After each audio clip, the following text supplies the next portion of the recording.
Thanks for staying with us. So, amid many states nearing insolvency, the Senate allegedly recommends the creation of 20 new states. According to reports, they had proposed that referendum be conducted for the 20 new states by the INEC with certain conditions. Now, as we read in the papers earlier, Senators said they had nothing to do with this, that this was based on the recommendations that came in from the constitutional review that they had recently. But what are your thoughts on this? Do you think we need new states? For those clamoring for new states, do you think they have grounds to do so? What are your thoughts? Let us hear you. You can call us on 081-270-53687, also 091-390-76948. You can send us messages on YouTube and Facebook. We'd like to read your messages. So let me come to the ladies. Bisi, you want to start? Yeah, so I think we need a new everything. I actually think Nigeria needs a major brain transplant. Yeah. Like all of us should go somewhere first, then Nigeria will renew itself, and then we come back. Because the way things are happening, it begs the question, where are we going? But I think we also should plan to do things according to priorities. What's most important? Right. How do we take it step by step? Let's not be in a hurry to jump the guns. Everybody is clamoring for restructuring. We can't be talking restructuring on one hand and talking creation of states on the other. Are they creating the states under the form of unitary system of government that we are running, or we are waiting for states to be restructured so that we have our regions where they have they can take ownership, they can control their resources. Then each region will decide, okay, we need like 4 more states to add to this so that everybody is not, some people are not marginalized. Right. Do we wait for that? Or do we, on one hand, be shouting we want different states? When we create those states, do we have the modalities to take care of them, knowing now that they are dwindling resources states are complaining about? They can't even fund themselves. So I think we should learn to prioritize, arrange things in order. Like, I wonder the sort of people that come up with all of these suggestions, how do they plan in their homes? How do they organize things? Okay, let me hear your initial thoughts on this. Okay. So because it's a constitutional review and we had asked Nigerians to give their recommendation, so I think every recommendation is valid, or every idea that was given is valid, and it comes from a place of need.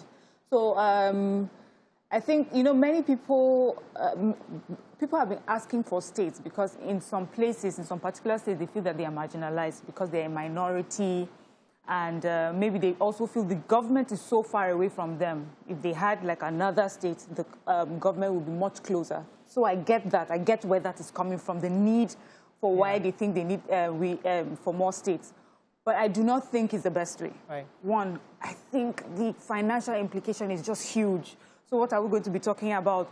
Government houses, national state houses of assembly. Do you understand the cost of just running another state right now, given where we are? I don't think we can do that. Then every time we talk about minorities, is that I feel that the more states you create, the more minority groups you will have. What I would suggest is that we should empower the local governments. We should strengthen the local government council. We should strengthen in such a way that it can take care of that community. You have a powerful local government chairperson and all the facilities and all the resources that needs to run a local government, because it's the government that's closest to the people. And people clamor for these things because they're not really, they're not receiving the dividends of the democracy that they have voted in. So that is what they're asking for, really, not really about the states. But if these people were getting exactly what it is that they wanted, there's education, there's health, there are jobs, people won't constantly clamor for more states. And if we do that finally, and if we do that, at least it will come from a place of abundance over from a place of where there's so much lack. Right. Let me come to talk about your initial thoughts on this. I feel that the reasons for this is because there isn't equitable representation, and people feel that they are not recognized as a bloc that is formidable. And maybe if we have states, they would be more recognized as a formidable bloc in the scope of things. So it's a cry based on bad governance. Is a cry based on injustice. Yes. And the real root of the problem is not to, the solution is not to create more states, but to deal with the injustice and the bad governance. If we have good governance, if we have justice and equity with the sharing of every resource that belongs to the community, there will be no need for states. If everybody is covered, there will be no need for states. There's a rationale that this might be a security, and because of insecurity. Let me tell you why. Because there have been talks that the Borno state in itself is like the entire South. It's bigger than the entire Southeast. Yeah. So that is how huge the landmass of Borno is. And they're saying that one governor, for example, cannot really handle the entire region. But others have also said that the entire Nigeria is like the whole of Texas, really. Because the entire landmass of Nigeria is the whole. So it's not so much about the mass. It's really about but the truth is that and if we bring it down, though, I mean, based on what we have, because we can't really compare Nigeria to Texas or to the U.S. Because the U.S. is like a continent on its own. But the truth is, does the Borno governor, for example, I'm not saying they're asking for more, I'm just saying that, using that as an example, would there be more security in Borno if we had broken it up a bit more, where there are smaller states that are manageable by the governors? Borno is actually asking for another state. They are part of those that will be getting one more state. I think that Mayam already gave us the solution in that you empower the closest government to the people, and let there be justice and good governance across board. However, let's talk about the numbers. It is definitely not sustainable because currently, most of our states are insolvent. Like, most of the states we have are failed states. They cannot survive on their own. Yeah. They depend, 70% of their resources come from federal government. And they are not, their internally generated revenue cannot sustain them in any form. So what we are now doing is a piece of the pie. We also want to have a piece of the pie. The structure of government already doesn't work. If we had a true federalism system where the government doesn't give anybody money, you have to generate your funds. If we have more states, each state, you're on your own now. So, for example, I mean, just based on what you're saying now, because we're speaking with the Commissioner of Education on Friday, and if we had gone to Badagry, and that entire region is almost like they're fishermen. So you run a local government where your revenue generating is from fishery, where you are empowering not just even the fishing, but even the shoreline, where you have tourist centers, tourism.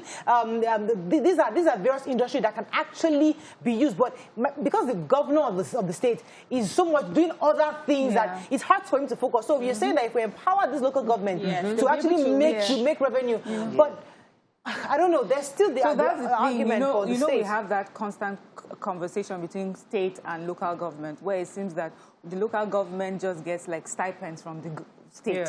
So they get the allocation that is supposed to even come to them. It goes through the state, and then they decide on what they think maybe what they think the local government may need. They said they actually get the money. Anyway, well, but we had someone who came here and told us how it works. It says they actually do not get what it is due them. That it goes through the state government, who determines how much of it that they think that they have.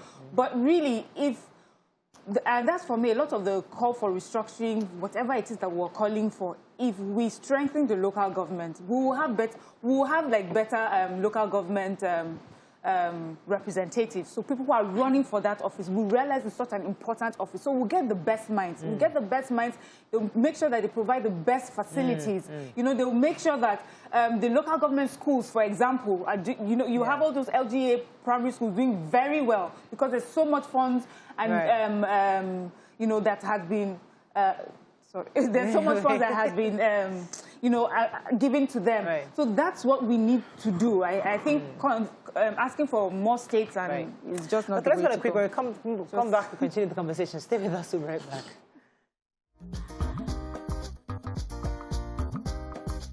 Stay tuned. Your View will be right back.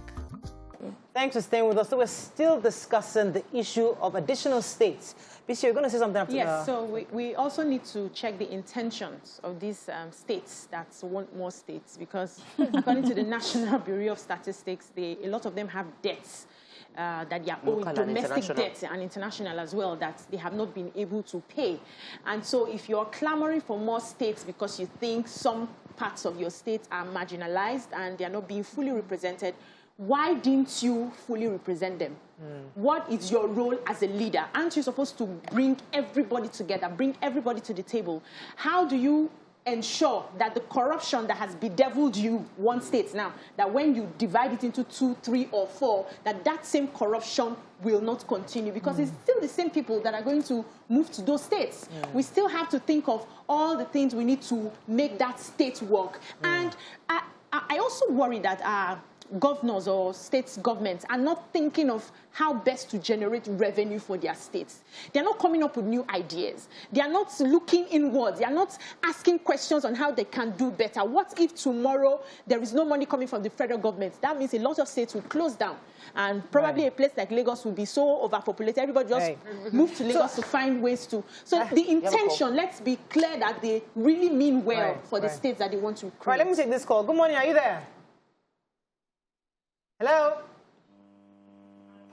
Sarami from the UK. Good morning. Are you there? Yes. Okay, I'm having issues hearing him. Yes. Let me follow up. What BC raised a very important point. Many of the states already have debts. So when you divide the states, who carries the debts? Because the debts are used to create roads. So if your state now takes the road, who will now carry the debt that funded that road? There will be many challenges. Another thing I wanted to address concerning that is the leaders are not the ones that are asking for the states. It is the people that feel marginalized, people that feel like we're not represented, we're not getting the best of this government. So they are the ones speaking again, they are the ones clamoring for state. The governors would not want to have more states. And we should look at the history of the challenges. When Osun and Oyo separated, when it was divided into 2 states, there were issues with the fact that one state felt like we had all the ministries, we had a huge staff strength that we needed to fund, and the other state does not have as much responsibility, that we had to fund all this staff in because they were already part of, they were from our unit. There are many other the universities they had issues with, remember? And I think that the Senate and the House of Representatives shouldn't say this is what they asked for. No, they are not. What they are saying, what the Senate said, they are reminding Nigerians that if you really indeed want state, what you need to do is go to the House of Assembly, get a 2/3. We need a 2/3 from the House. That's the process, democracy. So don't just, you've said it in the constitutional review, but the right thing is that 2/3 of your House first must then send that to them, the National Assembly. They must also have a 2/3 and another 2/3 vote for it. So that's the process. But we can't just say we want this and it's going to get a change. It doesn't happen that way. Yeah. Okay, I think we're going to say anything final on this? Okay, go ahead. I wanted to say that if you get, so it's good that people are coming out to say what they want for the country based on what they have seen and how they feel we can move this country ahead. But it still lies on the leaders to find a way to explain to them that this is not what we need right now. So I'm not advising you to take it to the House and give us 2/3 for it to pass. That's not what we're saying. We're saying that we need to start from the beginning. So if we want to get here at the end of the day, can't people push for restructuring first? By the time we restructure, then we can have there's a way you can direct your children. No, hold on. Direct your children right. They have their ideas and everything, but when they come up with something is not feasible, find a way to explain to them. They are not talking to us. So I think that's what we're discussing this, because, 1 minute we say, you're not our fathers, we elected you there, so they cannot direct their children right in that way. Do you understand? So we have this conversation. Let me take this call from Stanley's been holding. Stanley, are you there? Oh, I'm so sorry. I missed that call. We have a message from, Yomi Williams says, the idea of creation of additional states is a lopsided in a lopsided federal system, where the federating units lack the legitimate power to control its fiscal and natural resources, will further harm the already impecunious entity. Okay. True fiscal federalism, not creation of more state centers, more cost centers, is the only panacea for economic development and peaceful coexistence. You have sent me to the... Really? Panacea. But I think that what it's just saying is that true federalism, control of natural resources is the solution. Not that we should create more cost centers and be collecting all of us to go and collect more money. I think we're all on the same page on this. Let me check. B, are you there? Thanks for calling. And those clamoring should hear. This is majority. Hello. Good morning. Are you there? Hear you. Can you hear me? Yes, you're live. Go ahead, please. Okay. Federal government and the House of Rep, I think they are still mixing a lot of things up. It's not possible for you to create another state while you have not, the state that they are existing, they are not yet equipped. Yes. It's not possible. I don't know why federal government and House of Rep, they keep pushing us left, right, and then they're just trying to mess up this country. This country is already messed. Yeah. They are not being able to tackle Boko Haram. They are not being able to tackle so many things. And they want to create another state. So where are those people are going to be getting their money from? Thank you, Bev. The main government have not been able to get money to get revenue to do things for their state, and they still want to create another one. Yeah. It's like so it's important that I rephrase. Are they blind? Okay. B, it's important that I rephrase. This was not a proposition from the federal government or the Senate. These were feedback from the Nigerian people during the constitutional review. Yeah. And what they're saying is responding to us that we should follow due process by going to our leaders in the House of Assemblies before we can have that review. So we're discussing it because we feel that since Nigerians want this state, let's hear both sides. So I would really like to hear from somebody who voted for additional states. It would be great to hear from you why you think we need additional states. Let's discuss and have a conversation. That's really what this is about. So I know it's easy to demonize the federal government and say, yes, it is them. It's not them in this situation. We are the ones asking for it. They have already told us it's not going to happen until you follow the right process. I think we can wrap up on that. Yes. Let's go on a break. When we return, another hot topic. Stay with us. We'll be right back.